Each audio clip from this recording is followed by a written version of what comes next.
কিন্তু বর্তমান যুগে বলৎকার স্কুল কলেজ ইউনিভার্সিটি পার হইয়া মাদ্রাসায় আর খানকায়ও ঢুকছে, ঠিক কিনা বলেন? আপনারা সোশ্যাল মিডিয়া এবং টেলিভিশনের নিউজে দেখবেন বিভিন্ন মাদ্রাসা 7 দিন যাবত শিশুকে ঘুমের ট্যাবলেট খাইয়ে শিক্ষক বলৎকার করছে। নাজুবিল্লাহ বলবেন না? বাংলাদেশের এমন কলঙ্কিত ইতিহাস আমার জানা আছে যে এই দেশের খানকাগুলোর মধ্যে পর্যন্ত খাদেমদেরকে বলৎকার সমকামিতার অপরাধী হচ্ছে দেশের নামদারি নেক্সুরুতের ভণ্ডগুলা।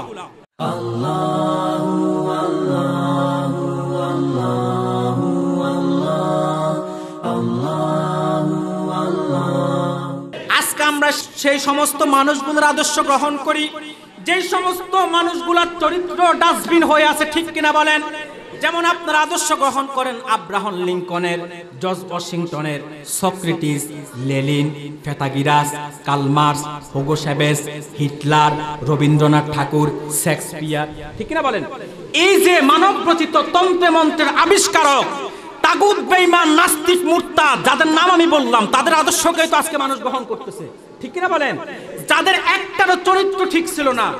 আপনার শেক্সপিয়ারের জীবনীতে এসেছে সে 19 বছর বয়সে হরিণ চুরির অপরাধে আদালতে দাঁড়িয়েছে। আচ্ছা বলেন, 19 বছর বয়সে যে হরিণ চুরির অপরাধে আদালতে দাঁড়ায় তার চরিত্র কত ভালো, ঠিক কিনা বলেন? এই চরিত্রের লোক যে তার আদর্শ কেমন হবে, ঠিক কিনা বলেন? এরপরে যেই রবীন্দ্রনাথ ঠাকুর, গুরু ঠাকুরকে আমরা তো কি পরিমাণ তাবেদারি করি ভালোই জানেন। এই রবীন্দ্রনাথ ঠাকুর পশ্চিমবঙ্গ থেকে লেখা তার জীবনীতে এসেছে 12 বছর বয়সে বলৎকারের অপরাধে সে পশ্চিমবঙ্গের আদালতে দাঁড়িয়েছে। আপনারা বলুন, 12 বছর বয়সে যে বলৎকার করতে পারে তার আদর্শকে কি গ্রহণ করা যায়? বলৎকার, জানা, ব্যভিচার যে করবে সে যাই হোক যার চরিত্র নিকৃষ্ট, সে যত বড় গাউস হোক, কুতুব হোক, দরবেশ হোক, যত বড় সাইনবোর্ড ব্যবহার করুক, তার আদর্শ কোনো মুসলমান গ্রহণ করতে পারে না, ঠিক কিনা বলেন? আজকে সমাজের চরিত্র, সমাজের অবস্থা এমন এক রূপ নিয়েছে যেটা জাহিলি যজ্ঞ হার মানিয়েছে, ঠিক কিনা বলেন? আজকে সমাজ যে অবস্থায় উপনীত হয়েছে সেটা জাহিলি যজ্ঞে হার মানিয়েছে। আপনি প্রত্যেকটা সেক্টর দেখুন, আজকে সমাজের ব্যবস্থা আজকে ভিন্ন রকম। যেমন 1500 বছর আগে যে জাহিলি যুগ ছিল, জাহিলি যুগে আমি একটা উদাহরণ দিই। জাহিলি যুগে কোনো একটা শিশু বাচ্চা 3 বছর, 5 বছর, 7 বছরের শিশু একটা বাচ্চাকে দর্শন করা হয় না। হয়েছে? কথা বলেন, হয়েছে? হয় নাই। স্বামীকে বেঁধে রেখে তার স্ত্রীকে দর্শন করা হয় না। কোন 9 জন মিলে কোন কাফের একজন নারীকে দর্শন করার মতো এই বেহায়াপনা কাজ করেন, ঠিক কিনা বলেন? কিন্তু বর্তমান সমাজ ব্যবস্থা এত নিকৃষ্ট হয়ে গেছে যেখানে হযরত সুলতানে বাঙ্গাল শাহজালালের পবিত্র ভূমি সিলেটের মতো পুণ্যভূমি শিক্ষার কেন্দ্র কলেজের মধ্যে 9 জন মিলে একজন নারীকে দর্শন করেছে। নাউজুবিল্লাহ বলবেন না? শুধু তাই নয়, নোয়াখালীতে বিবস্ত্র করে আমার বোন, আমার মা দর্শনকারীদেরকে বাবা বলে ডেকেও রেহাই পায় না। এই চিত্র দেখেছেন আপনারা? শুনেছেন তো? 3 বছরের শিশু বাচ্চাকে দর্শন করেছে গির্জার মধ্যে খ্রিস্টান পাদ্রী। নাউজুবিল্লাহ বলবেন না? এই যে জাহালাত, এটা জাহিলি যুগের বর্বরতাকে হার মানায়, ঠিক কিনা বলেন? মনে রাখবেন, দর্শক যেই হোক তার কোনো নিজস্ব কোনো দলীয় পরিচয় নয়, একটাই পরিচয়, সে দর্শক, ঠিক কিনা বলেন? অনেক সময় বাঁচার জন্য বিভিন্ন সাইনবোর্ড ব্যবহার করে, তবে তাদের একটাই পরিচয় আমাদের কাছে, সারা কি? দর্শক।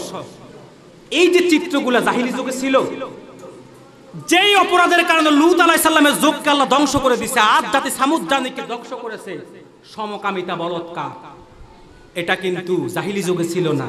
কিন্তু বর্তমান যুগে বলৎকার স্কুল কলেজ ইউনিভার্সিটি পার হইয়া মাদ্রাসায় আর খানকায়ও ঢুকছে, ঠিক কিনা বলেন? আপনারা সোশ্যাল মিডিয়া এবং টেলিভিশনের নিউজে দেখবেন বিভিন্ন মাদ্রাসা 7 দিন যাবত শিশুকে ঘুমের ট্যাবলেট খাইয়ে শিক্ষক বলৎকার করছে। নাজুবিল্লাহ বলবেন না? বাংলাদেশের এমন কলঙ্কিত ইতিহাস আমার জানা আছে যে এই দেশের খানকাগুলোর মধ্যে পর্যন্ত খাদেমদেরকে বলৎকার সমকামিতার অপরাধী হচ্ছে দেশের নামদারি নেক্সুরুতের ভণ্ডগুলা। নাজুবিল্লাহ বলবেন না? তো এটা কি দরবেশ না দরসেবেশ? কথা বলেন। একটা হলো দরবেশ, আরেকটা হলো ব্যাখ্যা করে যে একটা দরবেশ আরেকটা দরসেবেশ। যে ব্যক্তি রাসূলুল্লাহ সুন্নাত দিয়ে জীবন সাজাবে ওটা হলো দরবেশ। আর যার উপরে ফিটফাট ভিতরে আশেপাশে ঘাট নাই, লক্ষ্মীপুরে তো মজুদ চৌধুরীর ঘাট আছে, ঠিক কিনা? ওইটা যান না কেন? তার কারণ হচ্ছে ওইটাতে উপর যেমন ভিতরও তেমন। সদরঘাটে সব দেখবেন ভালো মানুষ, কিন্তু ভিতরে সব বাদ পারি, ঠিক কিনা বলেন? তো এই জন্য মানুষ বলে উপরে ফিটপাত, ভিতরে সদরঘাট। এরা উপরে যদিও আবাদ কাবা দাড়ি টুপি সব ঠিক, কিন্তু অন্তরটা ডাস্টবিন হয়ে আছে, ঠিক কিনা বলেন? তো এটাও হচ্ছে তেমন, এটা দরবেশ না, এটা কি ধরছে বেশ। তো এই যে বর্তমান সমাজ ব্যবস্থা জাহিলি যোগ্য হার মানিয়েছে, ঠিক কিনা বলেন? বিবেক যেখানে জাগ্রত হবে সেখানে বিবেকের খেলাফ কাজ করা হচ্ছে, ঠিক কিনা বলেন?